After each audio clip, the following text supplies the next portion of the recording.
Donc c'est le cœur du débat qui nous intéresse ce soir, et pour nous aider dans notre réflexion, donc deux invités.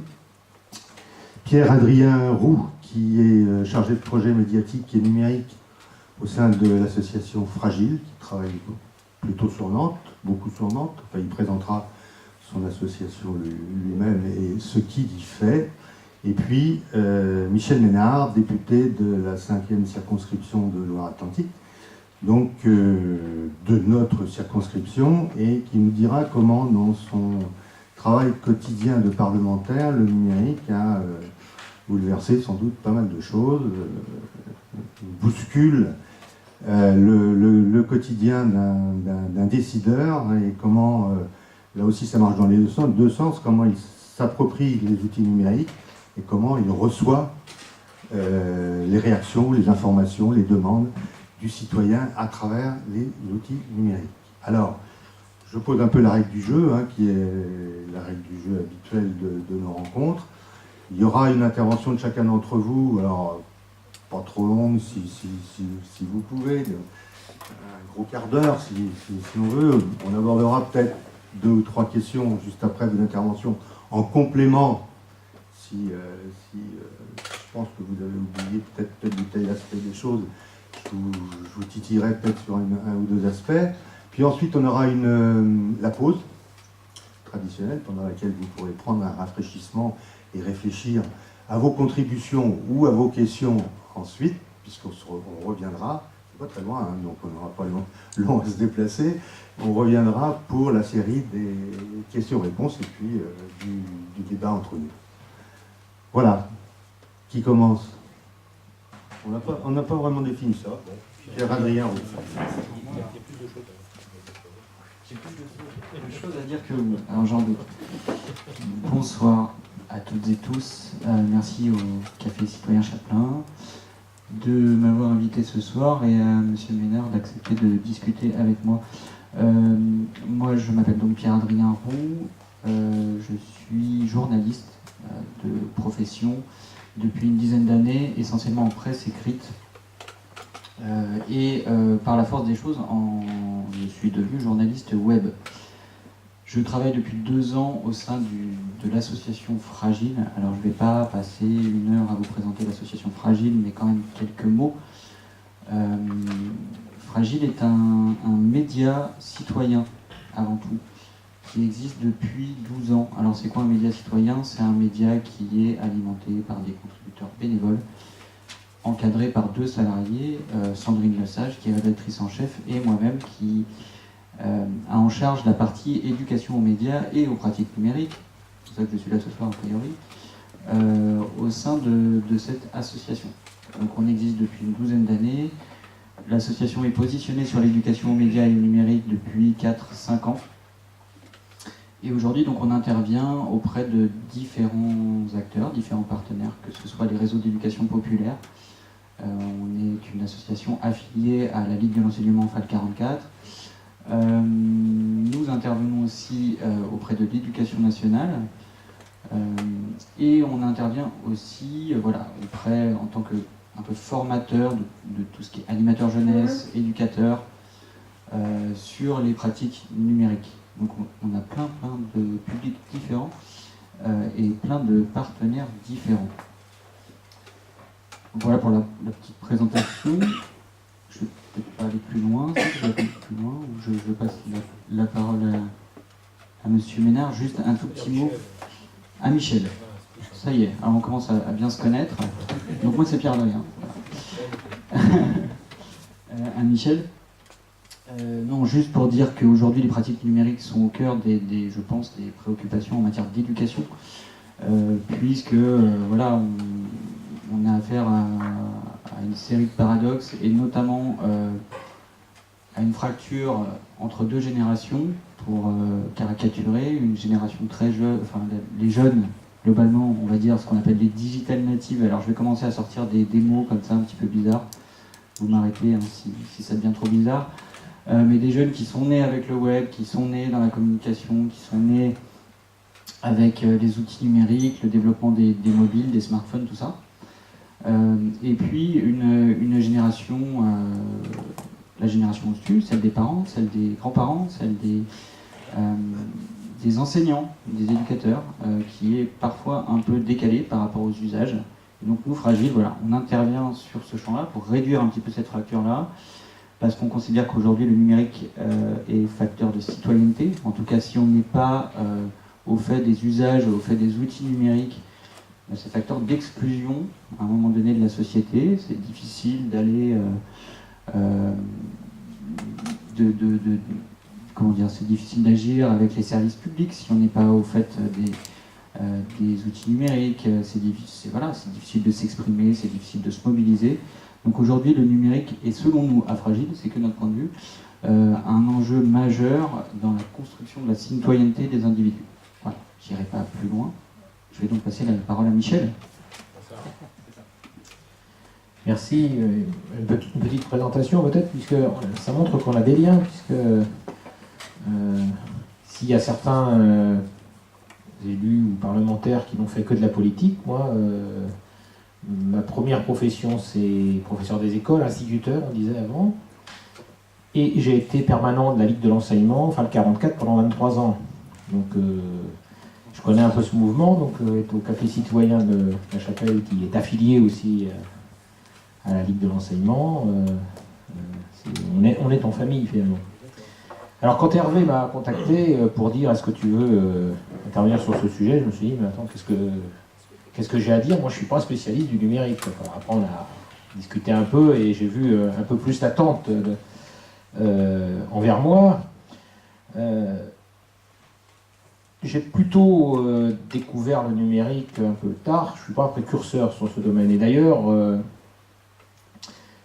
sur les réseaux sociaux, sur le fait de faire un site internet, j'en ai fait un pour la première fois en 2007, parce que j'étais candidat aux élections législatives. Et en discutant avec mon équipe de campagne, on m'a dit « tu ne peux pas ne pas avoir de site internet ». Donc j'ai fait un site internet. J'ai pensé que ça ne me servirait à rien d'ailleurs, sinon que ça nous ferait perdre sans doute un peu de temps. Je ne suis pas sûr que ça avait fait gagner grand-chose, mais j'ai continué à faire en parallèle la campagne électorale comme on fait d'habitude, parce que un blog, un site internet, pour pouvoir communiquer, il faut que les gens viennent à nous. Et alors que quand on fait en campagne, quand on est candidat, on va vers les citoyens, vers les électeurs pour leur donner de l'information, discuter avec eux. C'est comme quand on organise une réunion en campagne électorale, il y a quand même peu de gens qui viennent. Donc on a intérêt à aller sur les lieux où on va rencontrer les gens, sur les marchés, faire du porte-à-porte pour véritablement les rencontrer. Mais j'en ai fait un, et c'est vrai qu'on n'imaginerait pas maintenant, quand on est en campagne électorale, de ne pas en avoir. Et je n'imaginerais pas de ne pas avoir de site et de ne pas être sur les réseaux sociaux en tant qu'élu, en tant que parlementaire maintenant. Alors, à la question, le numérique au service d'une nouvelle citoyenneté, moi je ne sais pas si le numérique fait qu'il y a plus d'engagement citoyen. Ce que je sais, c'est que tout va plus vite. Avec le numérique, tout va beaucoup plus vite.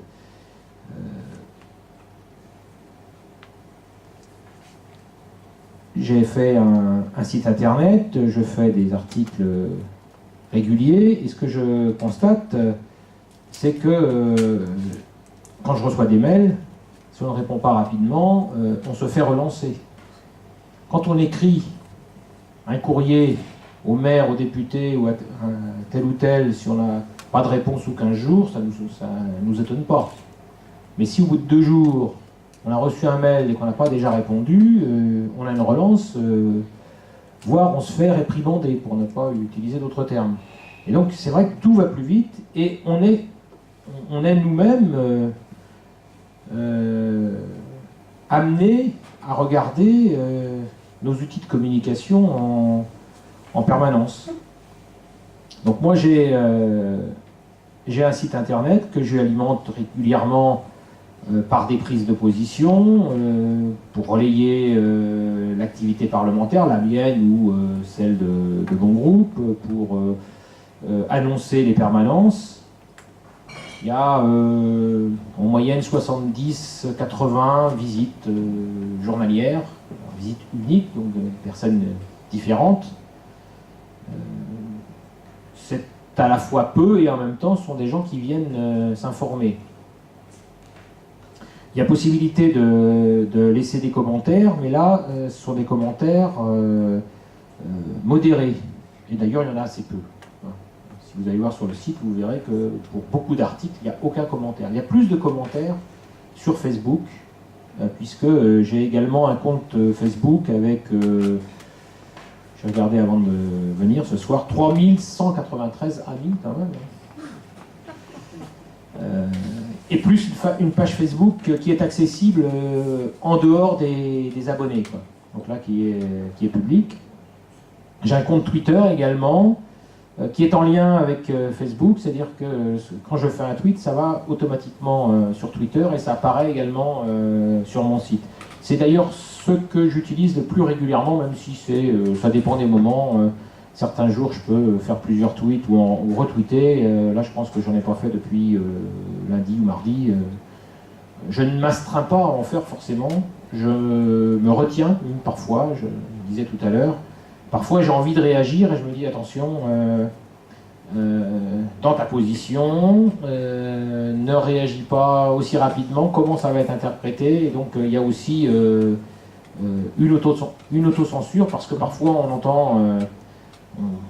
entend des infos, on voit un tweet ou un message quelconque et on a envie de réagir. Et donc, je me dis toujours, attention, ce que tu vas écrire là, ça va rester un bout de temps, ça peut être interprété, donc il faut toujours faire très attention. C'est d'ailleurs sans doute une des difficultés qu'ont beaucoup de gens sur ces réseaux sociaux où ils se lâchent et ils ne font pas attention à la répercussion de ce qu'ils écrivent ou aux conséquences, y compris pour eux-mêmes.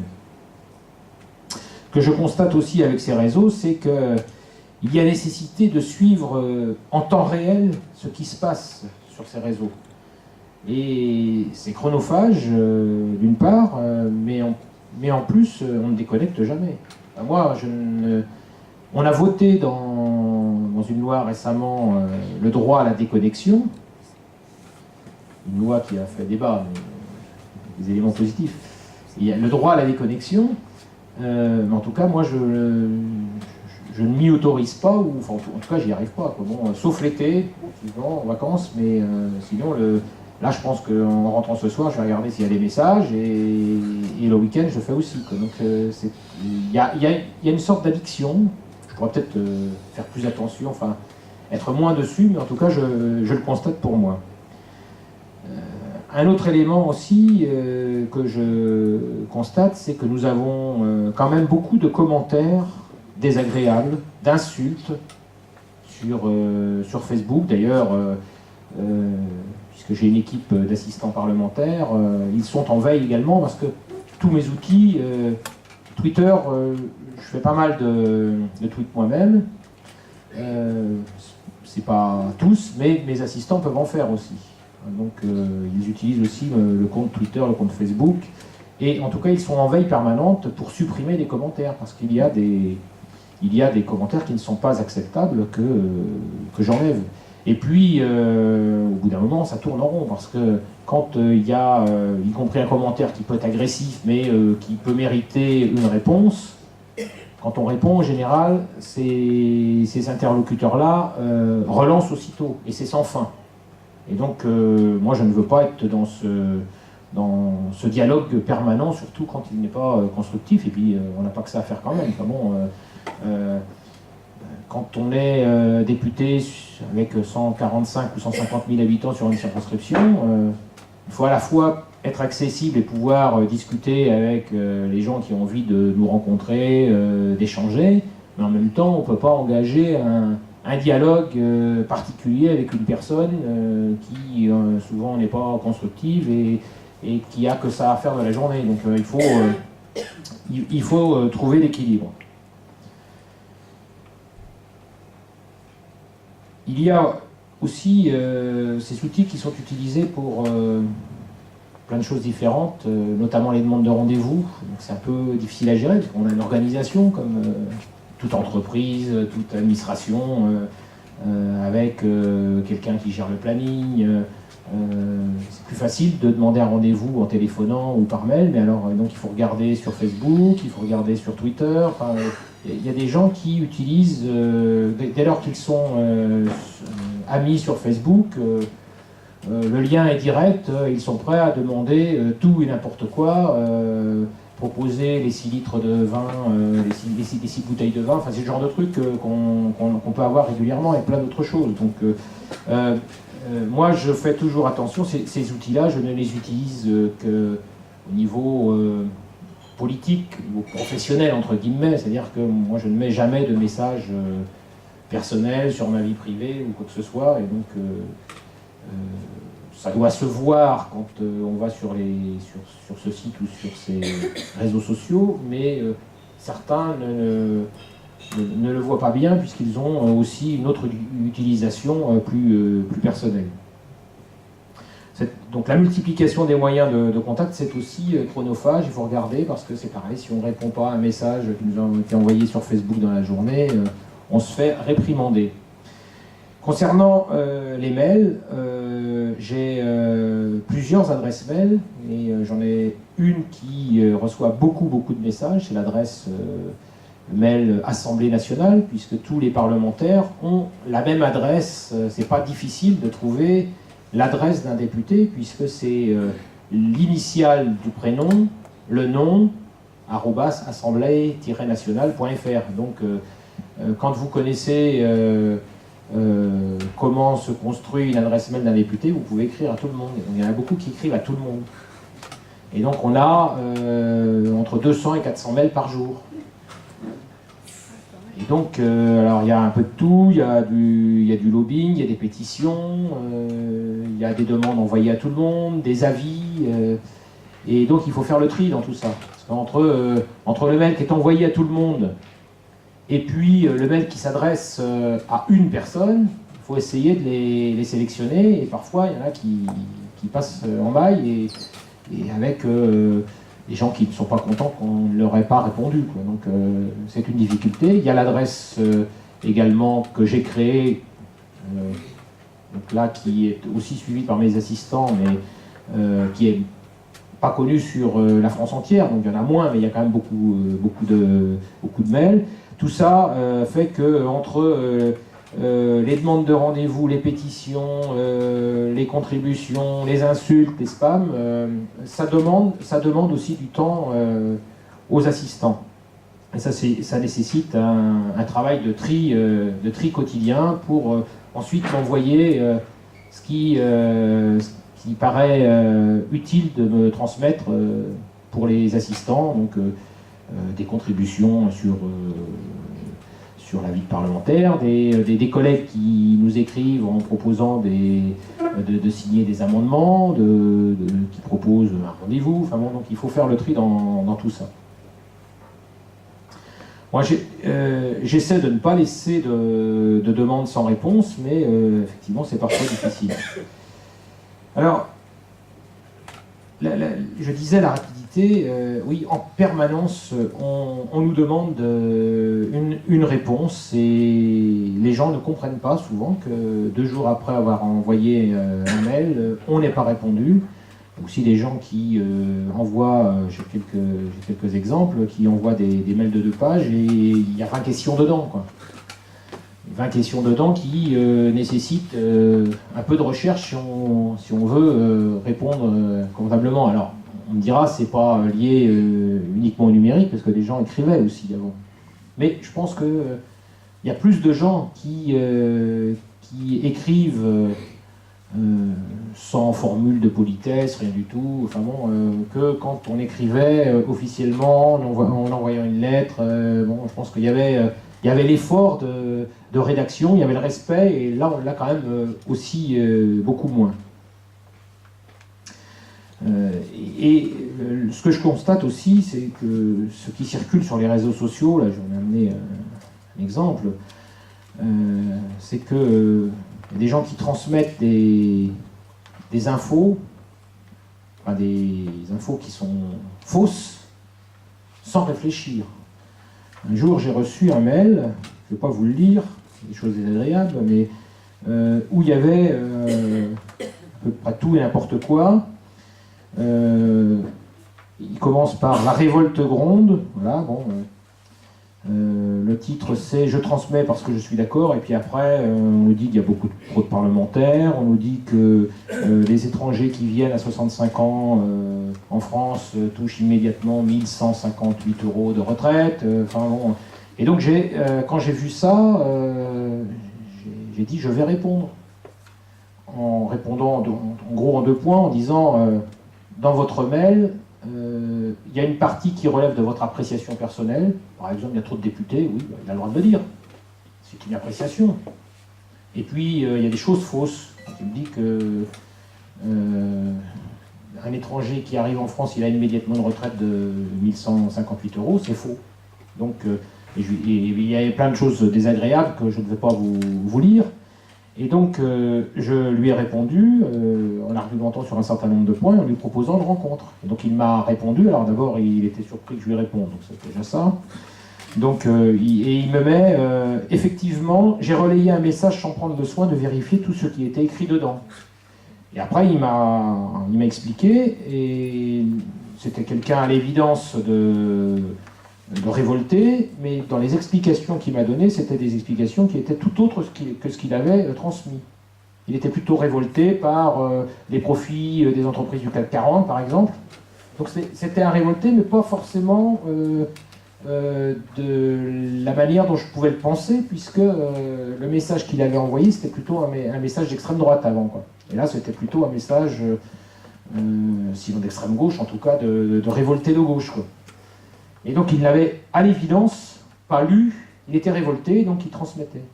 Et il y a plein de gens qui transmettent ces messages-là. Alors moi j'ai fait un article blog d'ailleurs récemment là-dessus en disant attention aux fausses informations. Parce que je crois qu'il faut expliquer aussi qu'il y a beaucoup de choses qui circulent sur les réseaux qui sont fausses.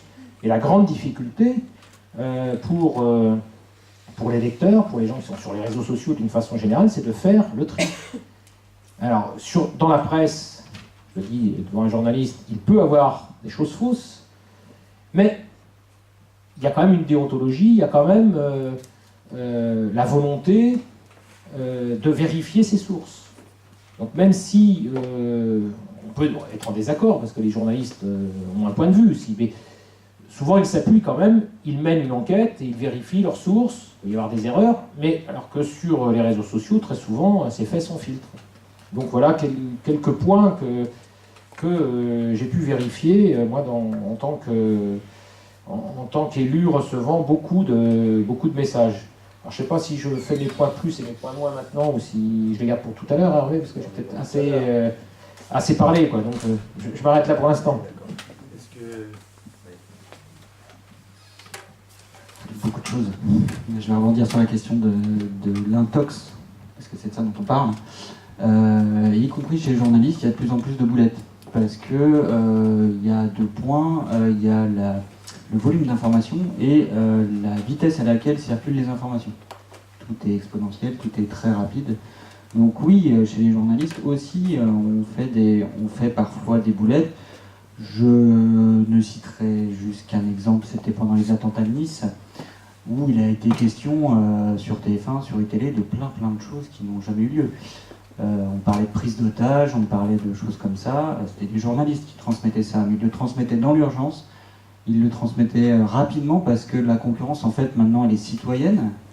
C'est la grande différence, en fait, du journalisme d'aujourd'hui. C'est-à-dire que les journalistes sont en concurrence avec tout le monde, qui vont transmettre des informations sur les réseaux sociaux et aussi n'importe quoi, je suis d'accord. Donc les journalistes, eux aussi, sont pris par cette question du temps et de l'immédiateté, qui est effectivement, à mon sens, un des gros problèmes. Ça, je pense, ça nuit clairement au travail des journalistes, cette question d'immédiateté, de la même manière que ça nuit au travail des politiques, je pense, parce que on doit, voilà, comme vous le dites, répondre instantanément à des questions qui peuvent demander de la réflexion, etc. Donc la masse d'informations que génèrent les usages des outils numériques et la rapidité de circulation de ces informations sont effectivement au cœur de préoccupations comme celle de Fragile, par exemple. Nous, on est régulièrement appelés par les réseaux d'éducation populaire ou par l'éducation nationale sur la question de la désintox. Quel outil on peut mettre en place pour vérifier une information? C'est quoi une information? Effectivement, une information, ça a des sources, c'est un travail journalistique, etc. etc. Donc nous, notre boulot à Fragile, il est beaucoup là-dessus en ce moment. Moi, j'aimerais juste revenir un petit peu sur vraiment la question du rapport du citoyen avec les décideurs et politiques, notamment, mais pas que. D'après ce que j'entends finalement, Michel, pardon, voilà, vous êtes clairement submergé, quand je dis vous, c'est tout le monde, clairement submergé de demandes, de mails, etc., etc. Mais je ne sens pas finalement de nouveaux rapports, je ne sens pas de changement entre le rapport entre le citoyen et le politique. Et ça, j'arrive pas à analyser ça. Si on prend par exemple, voilà, le numérique est en soi une révolution, je pense, dans le sens où l'usage massif des outils numériques implique de repenser la place des individus vis-à-vis des décideurs, d'une manière générale. Si on prend par exemple l'éducation, l'enseignement, les méthodes d'enseignement sont forcément différentes avec le numérique qu'avant. Et on repense la place de l'élève, ou de l'apprenant vis-à-vis des professeurs. Donc on n'enseigne pas de la même manière aujourd'hui avec le numérique. Je ne sais pas s'il y a des professeurs dans la salle. Non. Alors tu vois bien, je peux dire plein de choses. Il y a des anciens professeurs. C'est pas moi qui l'ai dit. Mais clairement, on a un changement de... Voilà, il faut repenser la place de l'individu dans ces sphères-là. Si on prend l'information, ce qu'on disait tout à l'heure, si on prend la sphère du journalisme, c'est pareil. Avant, les journalistes étaient sur leur piédestal en quelque sorte et puis diffusaient les informations. Aujourd'hui, ils sont en concurrence avec des citoyens médias. Donc des citoyens qui peuvent diffuser eux-mêmes de l'information. Donc il y a d'autres formes de médias qui se développent, qui existent. Comme Fragile, mais il n'y a pas que Fragile, des médias associatifs à Nantes, il y en a beaucoup par exemple. On va citer JetFM, on va citer le VIP, on va en citer plein, il y en a plein, et qui obtiennent aujourd'hui une forme de légitimité. On est même invité par le Club de la Presse, alors c'est pour vous dire. Donc là aussi, dans cette sphère-là, l'individu a une autre place. Si on prend l'économie, on a un peu la même chose, c'est-à-dire que se développent des économies collaboratives, voilà, des choses qui peuvent exister depuis longtemps, mais qui, avec le numérique, sont favorisées et où la place de l'individu est différente. Si on aborde la politique, j'ai l'impression que c'est différent. J'ai l'impression qu'il y a plus de crispation. Déjà, du côté des citoyens, on a des gros paradoxes, comme le fait, effectivement, de s'exprimer tout le temps, à tort et à travers, mais de s'exprimer beaucoup plus qu'avant, je pense, sur la question politique. Les gens parlent de politique beaucoup sur les réseaux, disent tout et n'importe quoi parfois, certes, mais au moins ils ont une capacité d'expression qu'ils n'avaient pas forcément avant. Pour autant, ils ne vont pas se déplacer dans les isoloirs pour aller voter et pour donner leur avis. Donc ça, c'est un des paradoxes, je pense. Et du côté des politiques, je ne sais pas, mais on a le sentiment, en fait, enfin, c'est très personnel, hein, mais j'ai le sentiment que c'est comme si on ne voulait pas lâcher un peu de pouvoir, en fait. C'est comme si on voulait garder le contrôle, en fait, d'un système préétabli et que finalement on ne pensait pas une autre manière de concevoir la politique via notamment les outils numériques. On parle d'e-démocratie ce soir, je ne sais pas ce que c'est que l'e-démocratie. La démocratie directe, favorisée, enfin, plus directe, favorisée par l'outil numérique, ça je le conçois. E-démocratie, je ne sais pas. Mais est-ce que vous partagez peut-être cette micro-analyse que je viens de faire sur le fait que c'est peut-être un petit peu plus difficile dans la sphère politique que ça peut l'être dans l'économie ou l'éducation ou l'information ou pas. Si ma question n'est pas claire, je peux la reformuler. C'est à moi. t'es concurrencé, hein, parce que, bien, Adrien pose des questions aussi.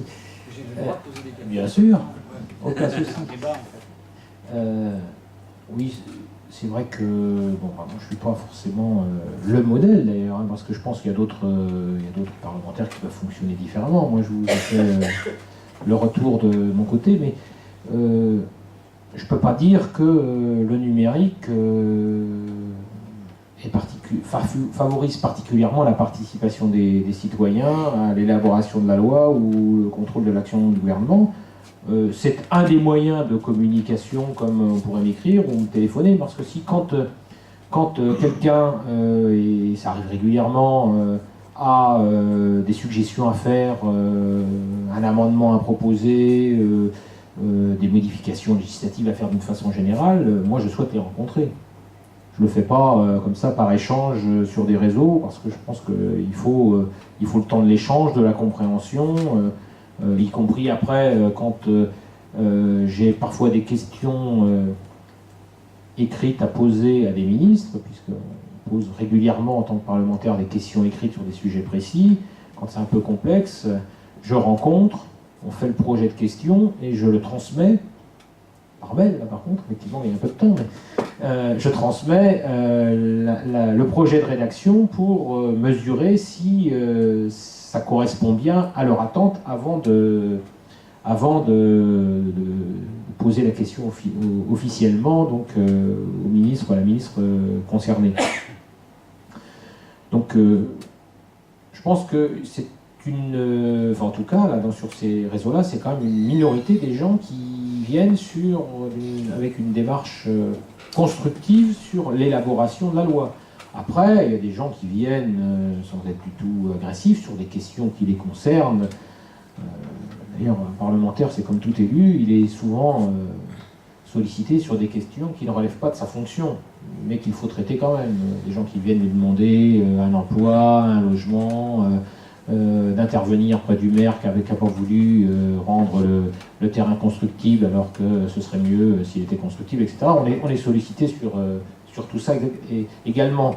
Mais sur la démocratie en tant que telle, je crois que rien ne vaut quand même les échanges, les réunions, les rencontres pour échanger ses points de vue et pour y compris évoluer dans sa position. Parce que quand on est dans un dialogue, ça permet de mieux prendre en compte ce que nous disent les autres et à la fin on ne sort pas forcément avec tout à fait les mêmes avis.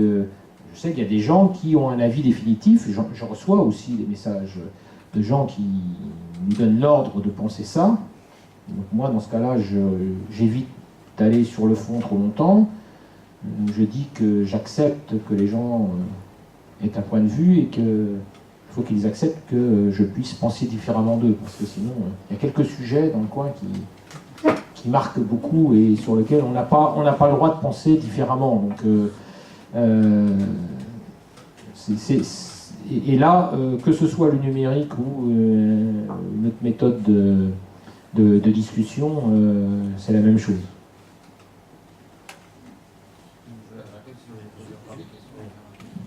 Juste avec cette différence quand même que le numérique entraîne ou engendre la participation beaucoup plus rapide et beaucoup plus massive sur un sujet déterminé. Donc ça change la façon quand même de traiter ou d'aborder le sujet, me semble-t-il. Alors c'est précisément sur cette question-là que je voulais que vous rebondissiez un petit peu tous les deux. On a bien compris, je crois qu'il faut distinguer deux choses peut-être, ça me permet de relancer. D'un côté, la relation, qui a beaucoup été évoquée par Michel en particulier, la relation directe du citoyen avec son décideur et son élu, en particulier ici, là, qui, avec les outils numériques, devient un contact très direct, quelquefois sans, à tous les coups, sans filtre particulier, et donc où ça peut être du brutal, de l'exigeant, etc. C'est chronophage, c'est des réactions aléatoires, etc. Et puis il y a l'autre partie qui est l'organisation peut-être, enfin, ou s'emparer ou s'approprier les outils numériques pour organiser des formes de participation ou au débat de manière plus collective. Alors comment est-ce qu'on fait? Moi, je pose des questions, mais ça peut être aussi, le numérique peut être l'opportunité et la chance d'organiser, alors, sous forme de forums limités dans le temps, sous forme de constitution de groupes qui vont travailler sur un sujet et transmettre ça de manière très rapide, du coup, à leurs parlementaires ou à un certain nombre de décideurs. Bon, ça peut être ça aussi, quoi. C'est-à-dire que le numérique est un formidable outil aussi à la fois d'information personnelle, d'accès à l'information à titre personnel, et puis de participation collective au débat. Voilà. La question, c'est comment on l'organise. Bon, voilà, quelqu'un veut répondre à mes questions. De toute façon, je pense que j'ai encore beaucoup à apprendre sur ce sujet, donc je pense qu'il y a sans doute des points positifs que je n'ai pas mesurés. J'ai utilisé récemment le numérique dans le cadre d'un rapport d'information que j'ai fait sur la formation des enseignants. Donc, la formation des enseignants pendant plusieurs mois avec d'autres parlementaires. On a fait des auditions de toutes les personnes concernées, donc des rencontres directes, et puis moi j'ai souhaité questionner les enseignants sur la circonscription. Donc j'ai envoyé un mail à l'ensemble des chefs d'établissement de la circonscription, collège, école primaire, en mettant en ligne un questionnaire. Et après, tous les enseignants qui voulaient répondre ont répondu sur ce questionnaire. Donc voilà, j'ai utilisé un outil comme ça, mais c'est un autre support. Mais j'aurais pu le faire aussi en envoyant un questionnaire papier dans les écoles et qui aurait été renvoyé sur papier. Donc, mais c'est bien. Mais moi, je trouve que c'est bien parce que ça permet d'avoir des réponses plus rapides, sans doute de transmettre aussi, avec un transféré. Eh bien, on peut envoyer ça à beaucoup de monde et donc on peut diffuser beaucoup plus, quoi. Donc, je pense qu'il y a sans doute plein d'idées à développer sur ce sujet pour recueillir l'avis des citoyens. Et d'ailleurs, quand j'ai fait la présentation devant la commission, j'ai des collègues qui m'ont dit « Ah ben l'enquête c'est bien, parce que c'était plus brut de décoffrage que tout ce qu'on avait vu dans les auditions. Comme j'ai pas fait de filtre, sauf non, parce qu'il n'y avait rien d'inacceptable, donc j'avais pas supprimé. Et donc il y a des gens qui se sont mieux retrouvés. C'est vrai que c'était une autre manière d'interroger des enseignants en l'occurrence que les auditions qui sont plus formatées, où les gens font très attention à ce qu'ils disent, où c'est retranscrit d'une façon un peu différente ensuite par les gens qui sont amenés à rédiger. Donc là, il y a un questionnaire brut de décoffrage. Donc ça, je pense qu'on doit pouvoir plus l'utiliser, puisque c'est quand même assez facile de bâtir un questionnaire, un document à envoyer largement pour que les gens réagissent.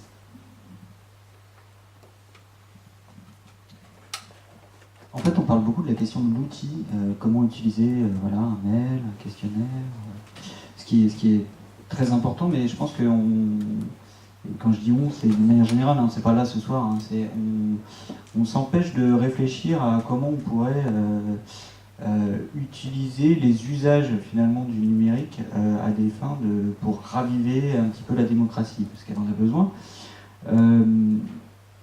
Aujourd'hui, les gens et les jeunes notamment font de la politique. La politique, il n'y a qu'à voir les mobilisations qu'il y a eu pendant ces mois derniers, pendant la loi travail, tout ça. Les outils numériques sont au cœur des mobilisations, sont au cœur des échanges, sont au cœur des échanges d'idées, donc ils sont utilisés pour faire de la politique par les citoyens au quotidien. Mais entre faire de la politique et arriver à faire marcher en quelque sorte la démocratie et à changer le rapport à la politique, aux personnes, c'est une autre démarche. Mais je pense vraiment, moi, que l'outil, trop souvent, nous fige un peu et nous empêche un petit peu de penser le truc au-delà.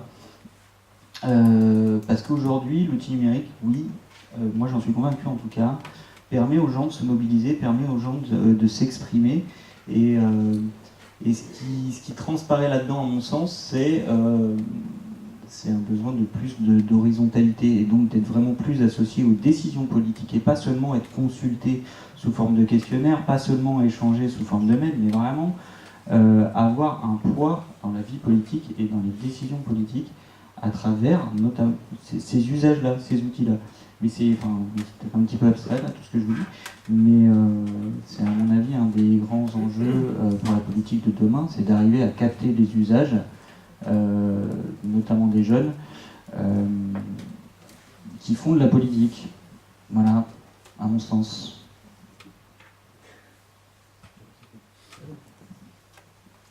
On va peut-être faire la pause là.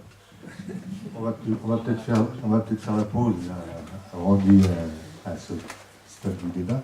Et puis on va après vous donner la parole, hein, parce que vous avez certainement des questions ou des points de vue à faire connaître. Donc je vous propose de nous retrouver dans un quart d'heure à peu près. Hein.